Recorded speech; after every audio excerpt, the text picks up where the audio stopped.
નમસ્કાર વિદ્યાર્થીઓ, ગયા લેક્ચરમાં આપણે ચેપ્ટર નંબર 16ના એમસીક્યુ જોયા હતા. હવે 17ના એમસીક્યુ તરફ જઈએ. રાઈટ, આ ચેપ્ટરમાંથી જનરલી બીજા ચેપ્ટરો કરતાં થોડા ઓછા પ્રશ્નો આવ્યા છે. બરાબર, 26 પ્રશ્નો છે. આમાંથી આપણે વન બાય વન એના ડિસ્કશન તરફ જઈએ. ચાલો, શરૂઆત કર્યું છે આપણા ફેફસાની વાઇટલ કેપેસિટી શું છે. હવે છે ને, આવા બહુ બધા પ્રશ્નો છે, બહુ બધા. ક્વેશ્ચન નંબર 1, ક્વેશ્ચન નંબર 2, પાછળ પણ બીજા કેટલાક પ્રશ્નો જ્યાં મારું ધ્યાન જઈ રહ્યું છે એમાં આવા જ પ્રકારના પ્રશ્નો છે. ક્વેશ્ચન નંબર 24 અગેન એક છે. બરાબર, ત્યારબાદ ક્વેશ્ચન નંબર 19માં ક્યાંક ને ક્યાંક આની માહિતી છે. તો એક કામ કરીએ, પહેલાં આના ટોપિકને કવર કરી લઈએ એટલે કોઈ મગજમારી નહીં પછી. રાઈટ, ધ્યાનથી જુઓ. સૌથી પહેલાં આપણી પાસે છે ટાઇડલ વોલ્યુમ, ટીવી. બરાબર, એનો આંકડો તમારી સામે જ છે, 500 ml. ટાઇડલ વોલ્યુમ, એના માટે આપણે કહીએ છીએ કે સામાન્ય શ્વસન ક્રિયા દરમિયાન વાયુઓનું શ્વાસ અને ઉચ્છ્વાસનું કદ. બરાબર, ચાલો. ત્યારબાદ છે આઈઆરવી, ઇન્સ્પાયરેટરી રિઝર્વ વોલ્યુમ.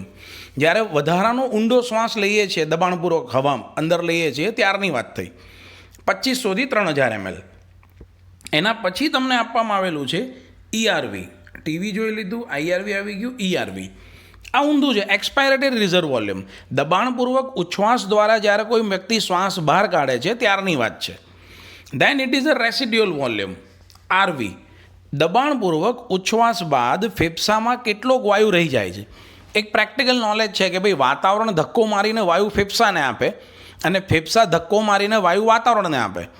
તો બહુ પ્રેક્ટિકલ વાત છે કે ફેફસા કરતાં વાતાવરણ પાસે દબાણ વધારે હોય.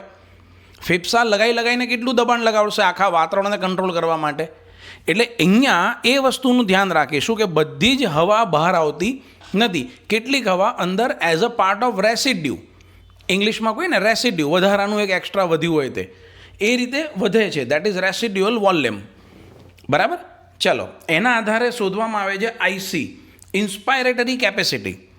કે એક સામાન્ય શ્વાસ અને સામાન્ય ઉચ્છ્વાસ પૂરો થયો ત્યારબાદ વ્યક્તિ જો ઊંડો શ્વાસ લે છે તો એમાં ટાઇડલ વોલ્યુમ ટીવી પણ આવશે અને ઇન્સ્પાયરેટરી રિઝર્વ વોલ્યુમ આઈઆરવી પણ આવશે. એટલે બંને ટોટલ એની અંદર શ્વાસમાં એન્ટ્રી લેશે. જેમ આઈસી હોય એવી રીતે ઈસી હોય, એક્સપાયરેટરી જે કેપેસિટી. બરાબર, સામાન્ય શ્વાસ લીધા બાદ તમે દબાણપૂર્વક જ્યારે હવાને બહાર કાઢો છો, બરાબર, દબાણપૂર્વક, તો પહેલાંમાં આઈસી હતું, ટીવી વત્તા આઈઆરવી. આમાં ઈસી છે, ટીવી વત્તા ઈઆરવી. આમાં દબાણથી હવાને બહાર કાઢવાની વાત છે. રાઈટ, પછી આવે છે એની અંદર એક બીજો મુદ્દો, એફઆરસી, ફંક્શનલ રેસિડ્યુઅલ કેપેસિટી. બરાબર, ફંક્શનલ કેપેસિટી અને રેસિડ્યુઅલ કેપેસિટી. એટલે તમે જો સામાન્ય ઉચ્છ્વાસ બહાર કાઢો છો તો તમારા ફેફસાની અંદર બે પ્રકારના વાયુઓ વધે છે. એક તો દબાણપૂર્વક જે કાઢી શકતા હતા તે ઈઆરવી, અને દબાણ કર્યા પછી પણ જે નતા જ નીકળવાના, જે અંદર જ રહેવાના હતા, તે આરવી. આ બંનેનો કુલ સરવાળો તમને મળે એટલે એને કહેવાય એફઆરસી. બરાબર, ત્યારબાદ આપણે બીજી બે વસ્તુ શોધીએ છીએ, એ છે વાઇટલ કેપેસિટી અને ટોટલ લંગ કેપેસિટી. તમારી સામે વાઇટલ કેપેસિટી આપેલી છે, અહીંયા હશે. Yes, this is vital capacity and total lung capacity. Vital કેપેસિટીમાં વાઇટલ્સ મતલબ કે જે જીવંત બાબતો છે એની જ વાત કરવાની છે. રાઈટ, શું એમાં ગણી શકાય? તો 3 વસ્તુ ગણી શકાય. ટાઇડલ વોલ્યુમ, સામાન્ય શ્વાસ, સામાન્ય ઉચ્છ્વાસ. આઈઆરવી, દબાણપૂર્વકનો શ્વાસ. ઈઆરવી, દબાણપૂર્વકનો ઉચ્છ્વાસ. બરાબર, દબાણપૂર્વકનો ઉચ્છ્વાસ તમે બહાર કાઢો છો, બરાબર, એ બાદ શ્વાસોશ્વાસમાં હવાનું જે મહત્તમ કદ છે એ વાઇટલ કેપેસિટી છે. 3 વસ્તુનો સરવાળો. રાઈટ, અથવા તો તમે સાદી આમ એકદમ સરળ ગુજરાતીમાં સમજાઈએ તો હવાની એ મહત્તમ માત્રા જે દબાણપૂર્વકનો શ્વાસ લીધા બાદ તમે ઉચ્છ્વાસ કરી શકો છો. Right, TV, IRV and DRV, this is vital capacity, 4000 થી 4600. અને જો ટોટલ ક્ષમતા ગણવી હોય તો જે આરવીને આપણે અંદર પડી રાખી, જે ગણી નથી, એને પણ આમાં ગણી લો તો એનો ટોટલ થશે 5100 થી 5800. હવે આની આજુબાજુમાં ઘણા બધા પ્રશ્નો પૂછાયા છે. બરાબર, જેમ કે હું તમને અત્યારે પ્રશ્નો બોલું અને એની સાથે સાથે આને ચર્ચામાં લઈએ, વન બાય વન લઈએ. જેમ કે હમણાં જ આપણે પહેલો જ પ્રશ્ન જોયો કે વાઇટલ કેપેસિટી શું છે, બરાબર. હવે વાઇટલ કેપેસિટી આ ત્રણ વસ્તુનો સરવાળો છે, ટીવી, આઈઆરવી અને ઈઆરવી, બરાબર.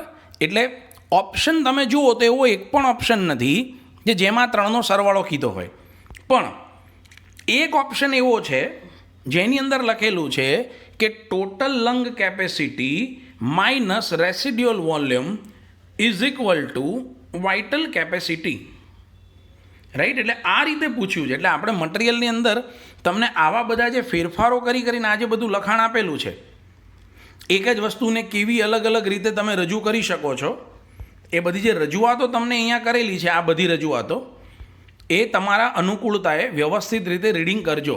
આ તમારા માટે બહુ મહત્ત્વનું સેક્શન છે. રેડી? ચલો આપણા ક્વેશ્ચન્સ પર આવીએ. So answer would be total lung capacity minus residual volume, that is Bombay, બરાબર. બાકીના ઓપ્શન્સ બધા ખોટા છે, તમે એને પણ એક વખત ચેક કરી શકો છો.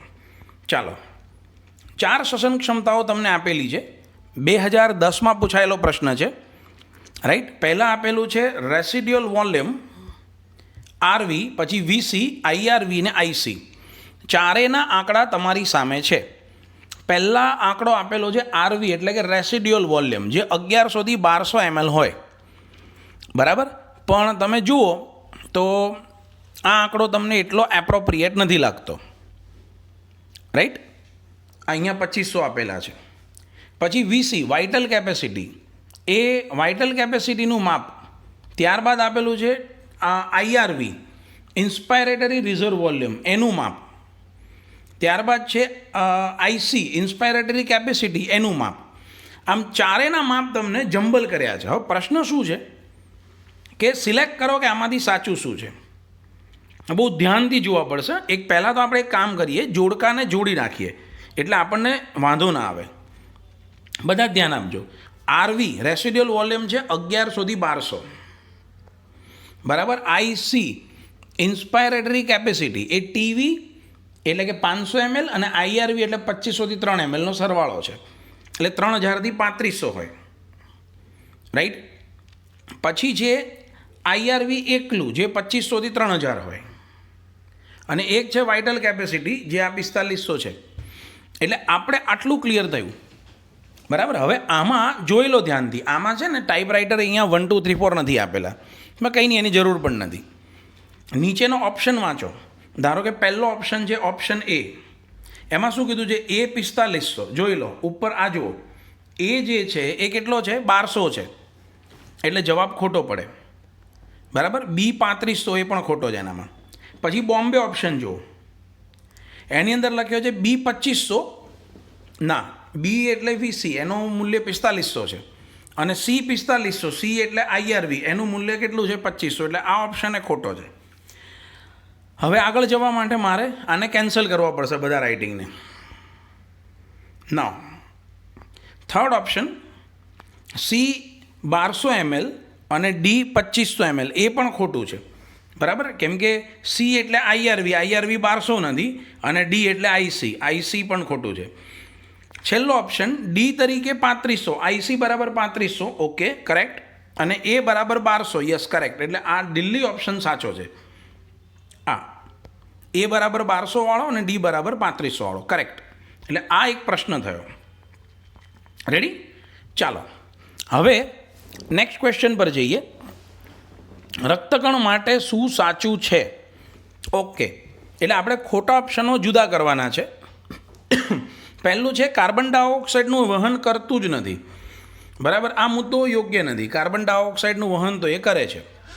તે કાર્બન ડાયોક્સાઇડના 20 થી 25% ભાગનું વહન કરી શકે છે, બરાબર. જો તમારી પાસે ટેક્સ્ટબુક હોય તો પેજ નંબર 275માં છેલ્લેથી બીજું વાક્ય જુઓ કે કાર્બન ડાયોક્સાઇડ કાર્બેબિનો હિમોગ્લોબિન સ્વરૂપે 20 થી 25% કાર્બન ડાયોક્સાઇડનું વહન થાય છે, એટલે આ સાચું છે.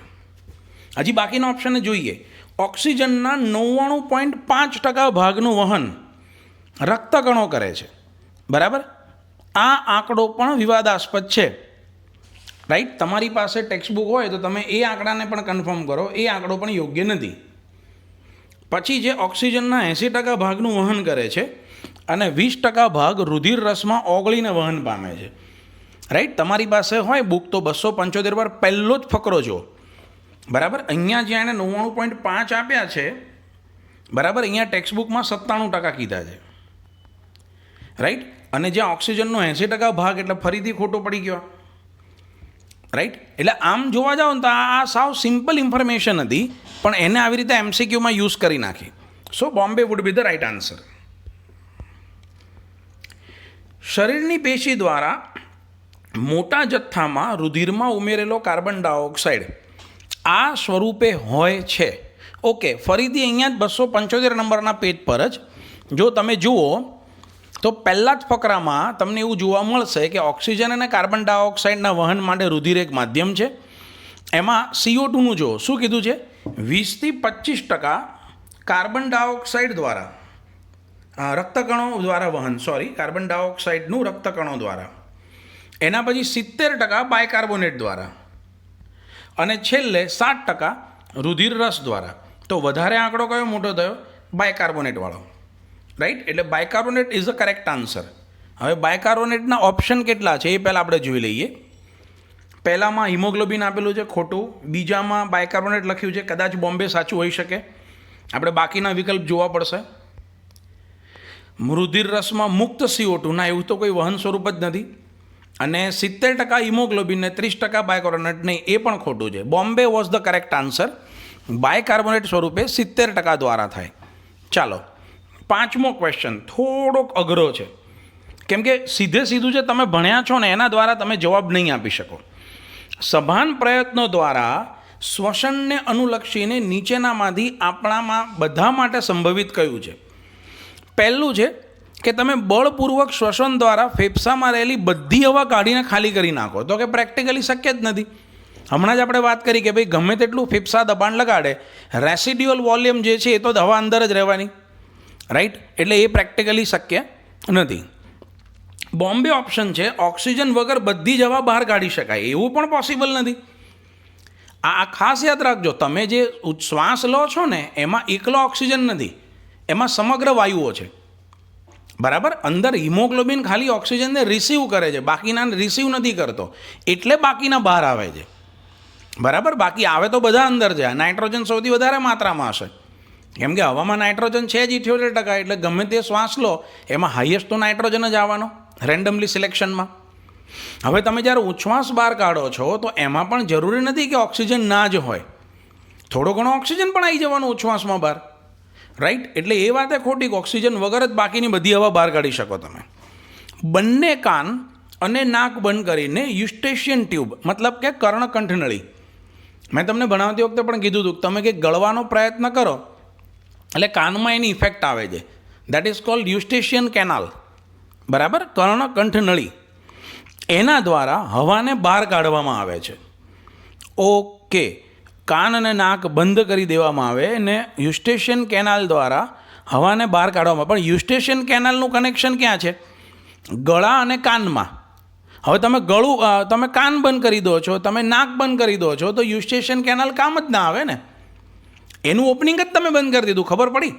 યુસ્ટેશિયન ટ્યુબ, કર્ણકંઠનળી, કર્ણ અને કંઠની વચ્ચે છે. તમે કાનને બંધ કરી દો તો બહાર જ ક્યાંથી આવે? માટે ઉપરના 3 વિકલ્પો કેવા છે? ખોટા. તો ઓટોમેટિકલી છેલ્લો વિકલ્પ સાચો પડી ગયો. પણ છતાંય વાંચવો તો પડે ને કે શું છે. પાંસળીઓને હલાવ્યા વિના ઉરોદર પટલને હલાવીને સભાન રીતે શ્વાસોશ્વાસ કરી શકાય. આ બાબા રામદેવ બનવાની વાત કરે છે, કપાલ ભારતીવાળું. બરાબર, પ્રયત્ન કરજો, યુટ્યુબ પર વિડીયો અવેલેબલ હશે. રાઈટ, આખું આમ પેટની મદદથી ધક્કો મારીને શ્વાસ અને ઉચ્છ્વાસ કરવાની જે વાત છે ને તે. બરાબર, થોડું અઘરું છે પણ પોસિબલ છે. ચાલો, so Delhi would be the right answer. Next, આપેલી આકૃતિ મનુષ્યના ફેફસાના નાના ભાગની છે, જ્યાં વાયુઓની આપલે થાય, એટલે કે વાયુકોષની છે. એમાં 4 વિકલ્પમાંથી એકને ઓળખવાનો છે. મેં ભણાવતી વખતે પણ તમને કીધું જ હતું કે આ આકૃતિ પૂછાયેલી છે. બરાબર, પહેલાં તો તમારી પાસે બુકમાં 274 પર આકૃતિ જુઓ.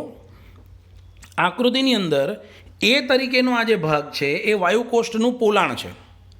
રાઈટ, બી તરીકેનો આ જે ભાગ અંદરથી પસાર થયેલા રક્તકણો બતાવે છે. રાઈટ, ડી તરીકે 2 વચ્ચેનું આધાર દ્રવ્ય દર્શાવવાનો પ્રયત્ન છે. અને સી તરીકે જે લાદીસમ અધિચ્છદની જે એક સ્તરીય જાડાઈ છે એને દર્શાવવાનો પ્રયત્ન કર્યો છે. Ready? Now we will see the options. પહેલો ઓપ્શન સીમાં રુધિર કેશિકા બતાવી છે. નહીં, સી જે છે ને એ રુધિર કેશિકા આમ જો કે ખોટું નથી, પણ તમે આમ એને કોષ બતાવવાનો પ્રયત્ન છે. લાદીસમ અધિત છે, દિવાલ બતાવ્યો છે. બરાબર? આ સીમાં જે તમને બતાવી છે ને એ રુધિર કેશિકા તરફનો એનો એરો છે. ઓકે. પછી એ વાયુકોષનો અવકાશ છે જેનું મુખ્ય સ્થાન છે. હા, એ સાચું. અચ્છા, સીમાં એક, ચાલો કદાચ તમે રુધિર કેશિકા કન્સિડર કરી લો ને દિવાલ તરીકે, તો પણ એને શું લખ્યું છે? જે પેશીને ઓક્સિજન પહોંચાડે, ધમની તરીકે. હવે આ તમને ખબર પડી? પેશીને ઓક્સિજન આ નથી પહોંચાડતી. જે લોકોને હજી ટપ્પી ના પડી હોય, તમે આ આકૃતિ કોની જોઈ રહ્યા છો? એ લાઇટ થઈ તમને? વાયુકોષ્ઠનું પોલાણ અને એની આસપાસની રુધિર કેશિકાઓ. બરાબર? એટલે આ રુધિર કેશિકા ધમની નથી. પહેલી વાત તો એ, આ રુધિર કેશિકા છે. બીજું કે આ રુધિર કેશિકા જ્યારે ભેગી થશે ત્યારે ફુફ્ફુસ શિરા દ્વારા હૃદયમાં જશે. સેકન્ડ પોઈન્ટ, આ પેશી સુધી પહોંચવાની જ નથી. સેકન્ડ મુદ્દો એ છે. બરાબર? આમાંથી રુધિર શિરા સ્વરૂપે, ફુફ્ફુસ શિરા સ્વરૂપે, બરાબર, એ જવાનું છે ડાબા કર્ણકમાં. ફેફસામાં સાફ થવાયું છે. બરાબર? અને ધારો કે તમે એ રીતે બતાવો કે ભાઈ આમ એન્ટ્રી છે ને આમ એક્ઝિટ છે. સપોઝ કે આ રીતે તમે એન્ટ્રી બતાવો ને આ રીતે એક્ઝિટ બતાવો, તો પણ આ યોગ્ય નથી ને, કેમ કે ઓક્સિજન પહોંચાડવા માટે આ છે જ નહીં. આ તો ફેફસાને કાર્બન ડાયોક્સાઇડ આપીને ઓક્સિજન લેવાયું છે. So in both way this is not a correct one. D કેશિકાની દિવાલ છે જે O2 CO2 આપણે અહીંયા થાય, ડી દ્રવ્ય છે વચ્ચેનું. અને બી આરબીસી છે જે મુખ્યત્વે કાર્બન ડાયોક્સાઇડનું વહન કરે. મુખ્યત્વે શબ્દ ના વાપર્યો તો હું સાચું આપતે. બરાબર? રક્તકણો ઓક્સિજનનું વહન 97% કરે છે, જ્યારે કાર્બન ડાયોક્સાઇડનું વહન 20-25% કરે છે. ને મારું ગણિત કહે છે કે 97 20-25થી મોટો આંકડો છે. Right? So this is again a wrong one. જો એક શબ્દનો એ કેટલું મહત્વ છે. ચાલો next. Again an intelligent question. શરીરની પેશી દ્વારા ઉપયોગમાં લઈ લીધા બાદ પણ રુધિરમાં વપરાયા વગરના ઓક્સિજનનું પ્રમાણ વધુ હોય છે. એવું કેમ? ઓકે, પ્રશ્ન શું કહેવા માંગે છે કે પેશીને તમે જે ઓક્સિજન આપ્યો, બરાબર, એ ઓક્સિજન એણે લઈ લીધો, એણે ઉપયોગ કરી લીધો, પણ રુધિરમાં હજી એવો ઓક્સિજન પડ્યો હોય છે કે જે ઓક્સિજન યુઝ નથી થયો ને બ્લડમાં છે. મતલબ આપણે જે શ્વાસ લીધો એમાં જે ઓક્સિજન અંદર લીધો એ ઓક્સિજન પેશીને મોકલ્યો, તો પેશીએ અમુક ટકા જ ઓક્સિજન લીધો, બાકીનો પડ્યો રહ્યો. હજી વધારે ક્લિયર કરું તો પપ્પાનો પગાર 10,000 રૂપિયા હોય તો 10,000માંથી 4,000 રૂપિયા ખર્ચ કરી દીધો, તો 6,000 રૂપિયા પડ્યો રહ્યો. તો આ પડ્યો કેમ રહ્યો? તો હવે એનો જવાબ આપો. તો કે ભાઈ ઇમરજન્સીમાં કામ આવે એના માટે. સેલરી પૂરેપૂરી તો ઉડાઈ દેવાની ના હોય, એમ ઓક્સિજન પણ પૂરેપૂરો ઉડાઈ દેવાનો ના હોય. તો 4 ઓપ્શન છે. પહેલો ઓપ્શન, કસરત દરમિયાન એ સંગ્રહિત સ્ત્રોત તરીકે વર્તે. Yes, this is the correct one. આપણે એક્સરસાઇઝ ચાલુ કરીએ તો તાત્કાલિક તો ઓક્સિજન હવામાંથી કેટલો લેવો, એટલે જે સ્ટોરેજ ઓક્સિજન હોય માયોગ્લોબિન સ્વરૂપે સ્નાયુઓમાં, એ આપણને બહુ કામ આવે. ચલો હજી બીજા ઓપ્શન જોઈએ. રુધિરમાં કાર્બન ડાયોક્સાઇડનું દબાણ 75 મિલીમીટર જેટલું રાખવા માટે ઓક્સિજન વધે છે. નહીં, આ પ્રેક્ટિકલી બંને વાત ખોટી છે.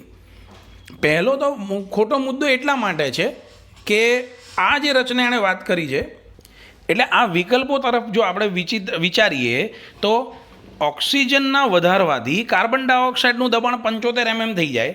આ પ્રેક્ટિકલી યોગ્ય નથી. બીજું, જો તમારી પાસે ટેક્સ્ટબુક હોય ને 273 નંબરનું પેજ તમે કાઢી શકતા હો, તો એક રુધિરવાહિની હોય એની અંદર 40 છે, બીજી રુધિરવાહિનીમાં 40 છે, પેશીમાં 45 છે. તમે જો કાર્બન ડાયોક્સાઇડનું દબાણ ક્યાંય 75 છે જ નહીં.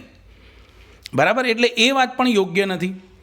પછી એક છે કે ઓક્સી હિમોગ્લોબિન 96% સંતૃપ્ત રાખવા માટે એ જરૂરી છે.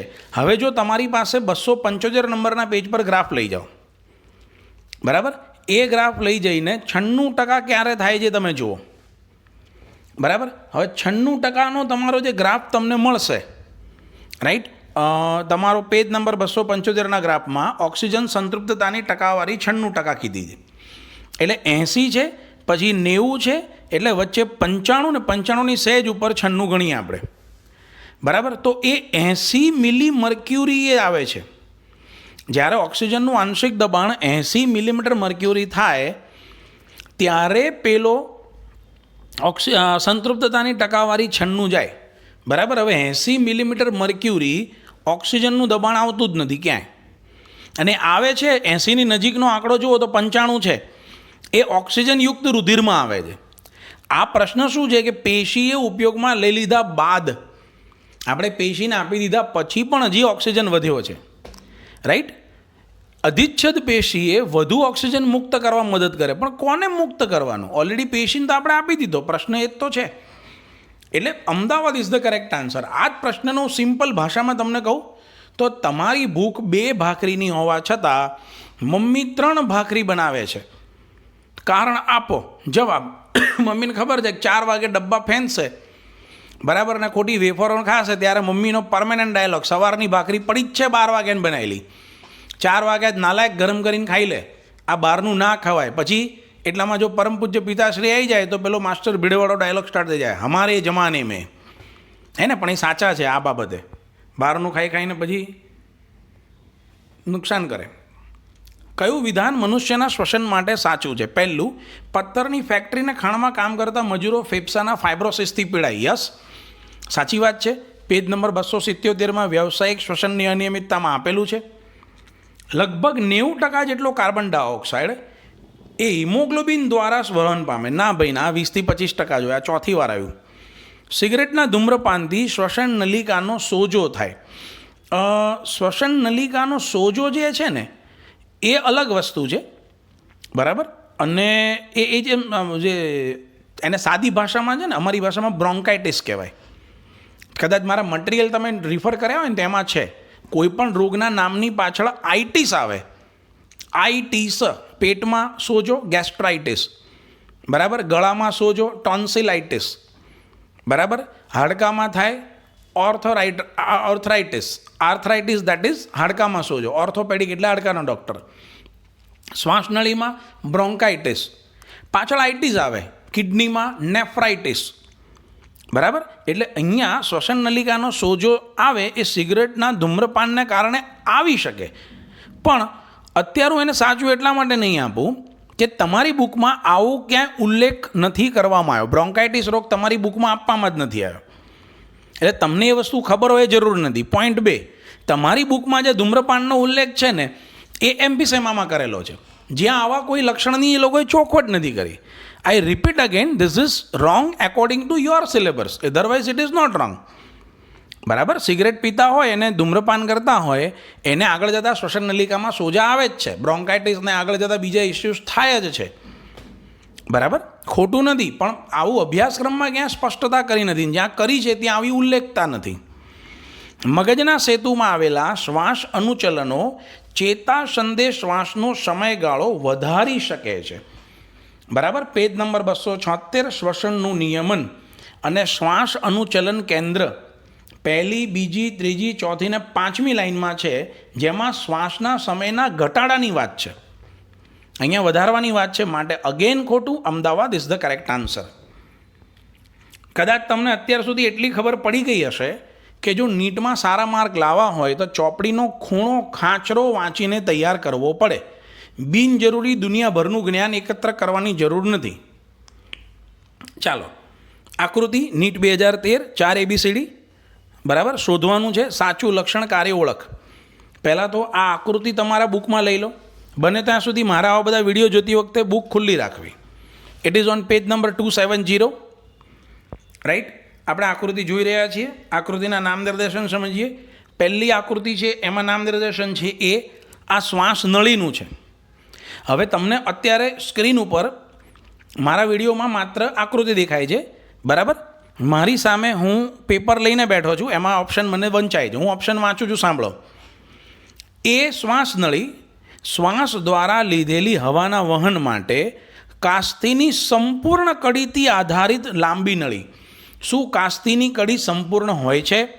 જવાબ, ના. એ સી આકારની અડધી હોય છે, સંપૂર્ણ ગોળ હોતી નથી, માટે એ ખોટું પડ્યું. ચાલો, પછી બી તરીકે આપેલું છે એ લોકોએ. બરાબર, એ ફુફ્ફુસ આવરણના 2 સ્તર બતાવ્યા છે. બરાબર, ફુફ્ફુસ આવરણના 2 સ્તર બતાવ્યા છે.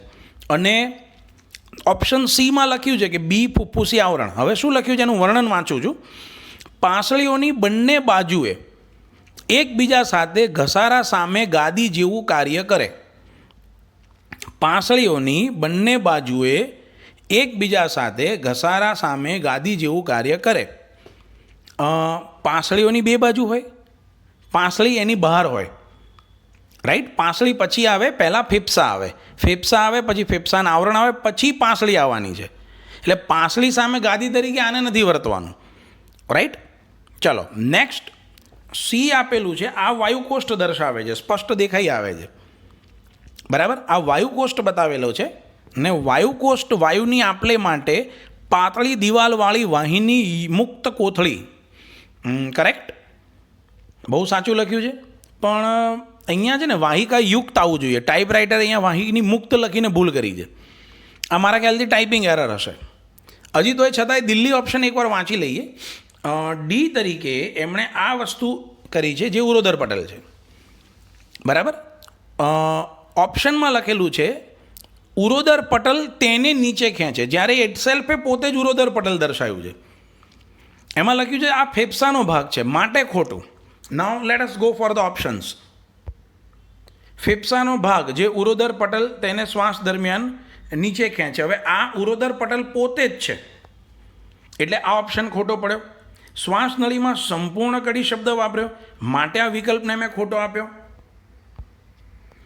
બરાબર, ફુફ્ફુસી આવરણ જે શબ્દ વાપર્યો એમાં ફુફ્ફુસી આવરણ પાંસળીની બંને બાજુએ ના હોય, આવરણની બંને બાજુ પાંસળી હોય, રાઈટ. અને વાયુકોષ્ઠ જે છે એમાં આ શબ્દ સુધારવો જોઈએ, વાહિની મુક્તની જગ્યાએ યુક્ત હોવું જોઈએ.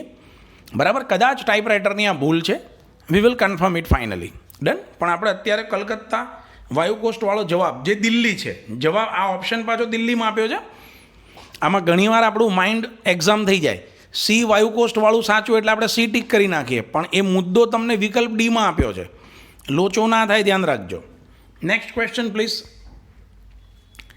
રુધિર દ્વારા શોષાયેલા CO2નો 20% ભાગ આના દ્વારા પહોંચે છે. 1000 વખત આવી ગયું કાર્બેમિનો હિમોગ્લોબિન. હવે ઓપ્શને નથી જોવા તો જોવા તો પડશે.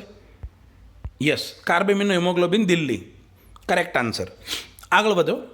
ફેફસાનો કયો રોગમાં વાયુની આપલેમાં સંકળાયેલી સંપર્ક સપાટીમાં વાયુકોષ્ઠની દિવાલને નુકસાન થવાથી ઘટાડો આવે છે? Obviously they are talking about એમ્ફિસેમા.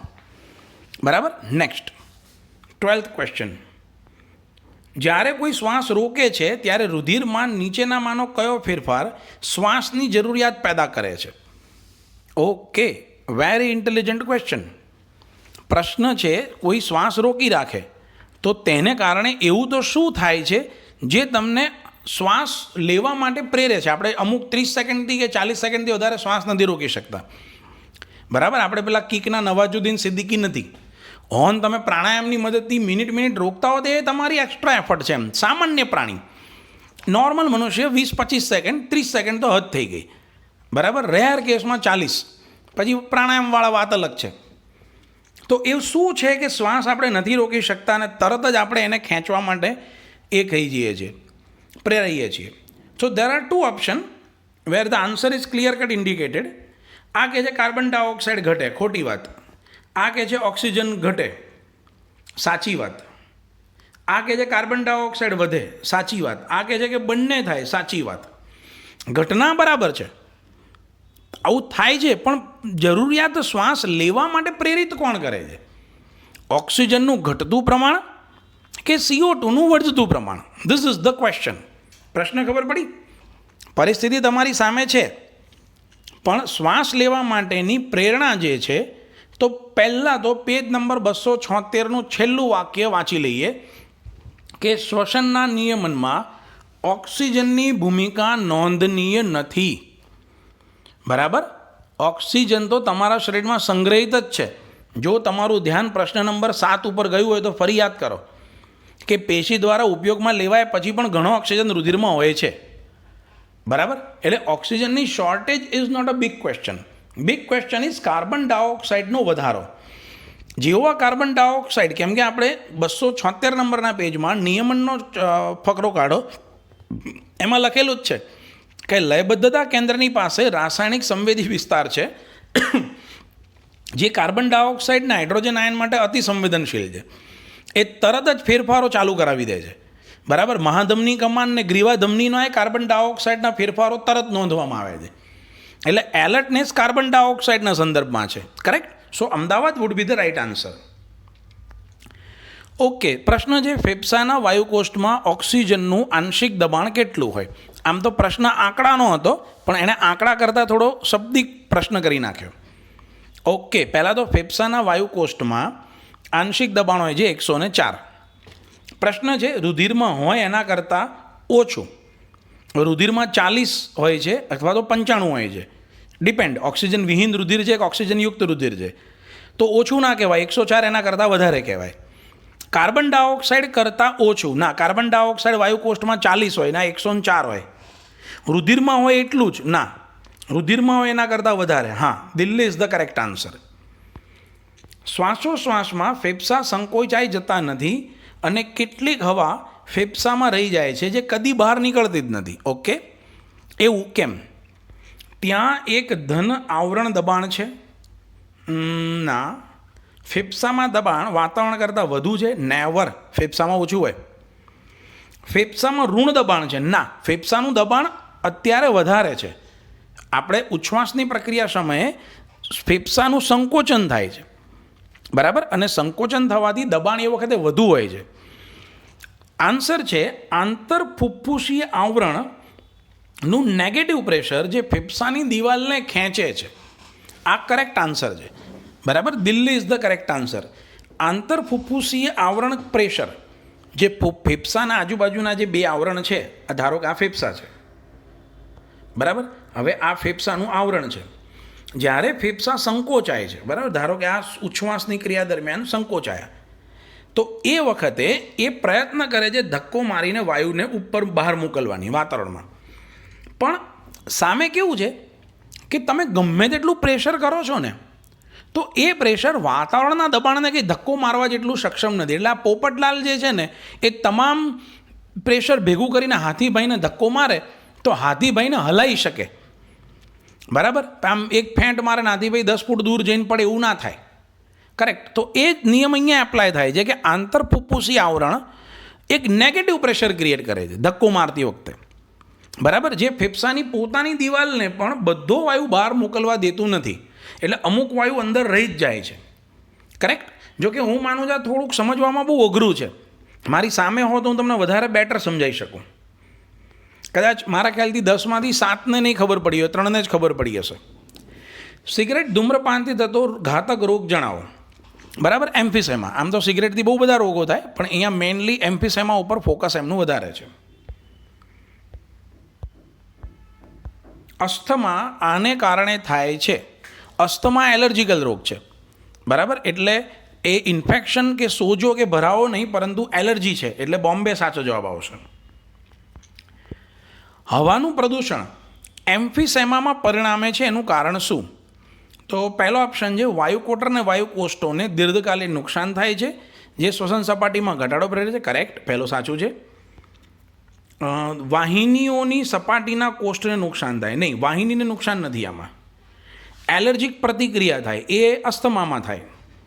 અને ફેફસાના સ્નાયુઓને નુકસાન થાય? નહીં. સ્થિતિસ્થાપકતા વધી જાય? ના, એ પણ ખોટું. બધું ખોટું જ છે. Ahmedabad is the correct answer.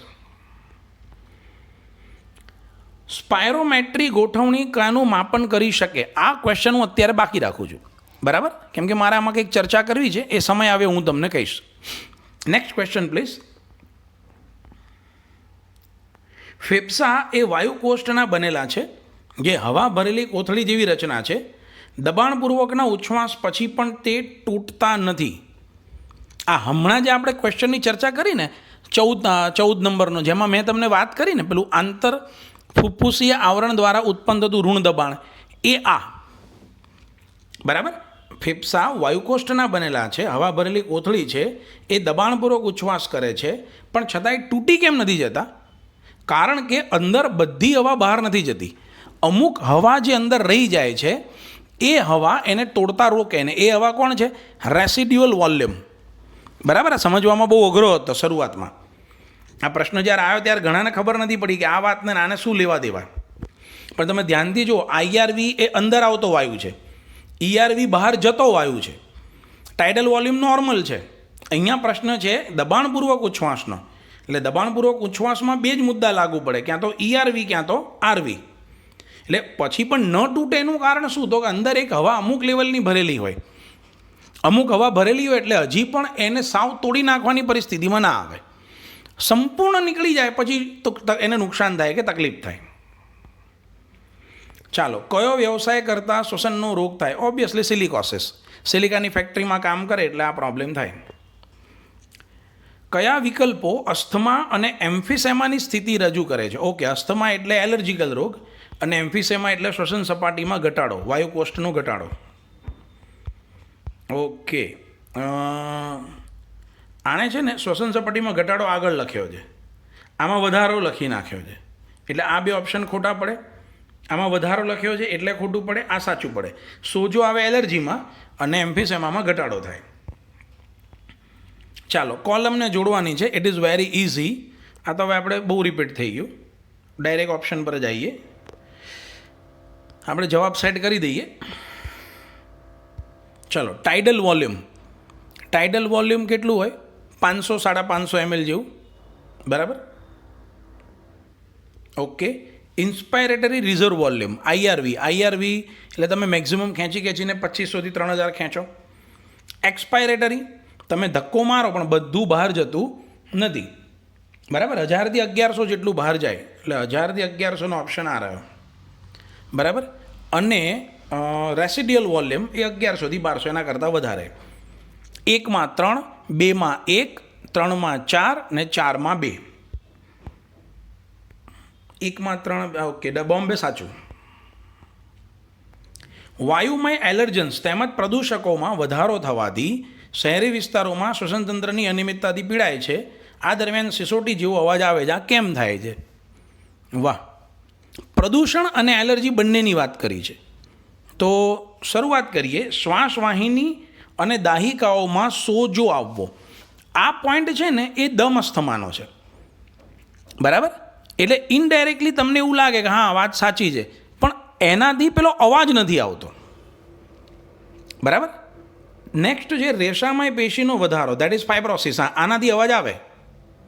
પછી ન્યુમોસાઇટ્સ અને સર્ફેક્ટન્સના સ્ત્રાવમાં ઘટાડો નહીં. ને આ તમને ખબર નહીં પડે આમાં તો. સરફેસ એટલે સપાટી. અને નાસિકા કોટરના શ્લેષ્મ સ્તર પર ઘાતક નહીં તેવી વૃદ્ધિ નહીં. આપણા ચોપડીના શબ્દોમાં જો આમાં છે ને બધા શબ્દો ચોપડી બહારના છે, આમ તમારા માટે સાવ નવા છે, પણ તમે પ્રેક્ટિકલ નોલેજથી જાઓ ને તો ફાઇબ્રોસિસ ને વાયુકોષ્ઠની દિવાલથી આ ઇસ્યુ થાય. કોમન મેન હોય ને, કોમન મેન, એને કલકત્તા અને દિલ્હીમાં બહુ ખબર ના પડે, એને એમ જ થાય ક્યાં તો અમદાવાદ સાચું છે, ક્યાં તો બોમ્બે સાચું છે. બરાબર, કેમ કે અમદાવાદ જે છે ને, બરાબર, એ આ જવાબ દમ અસ્થમા ચોપડીમાં ચોખ્ખું લખેલું છે. શ્વાસવાહિની અને શ્વાસવાહિકામાં દાહને કારણે શ્વાસોશ્વાસ સમયે અવાજ આવે છે. બરાબર, આ સ્પષ્ટ છે, એટલે અમદાવાદ આપે જવાબ સાચો.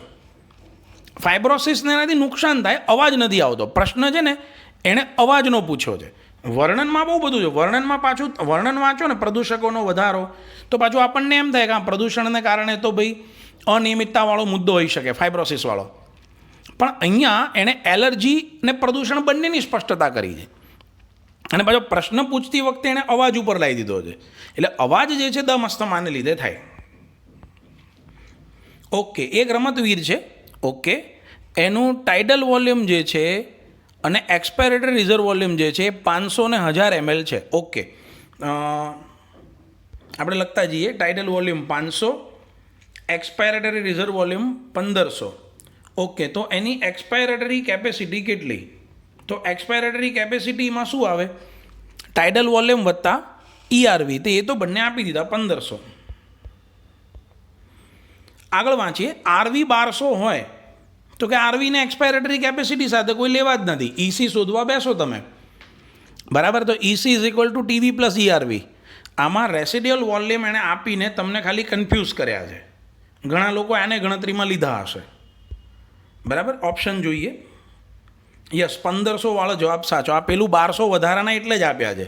ઘણા લોકો કન્ફ્યુઝ થઈને 2700 લખે. ચાલો નેક્સ્ટ ક્વેશ્ચન. ઓક્સિજનના વહનના અનુસંધાનમાં ખોટું વાક્ય ઓળખો.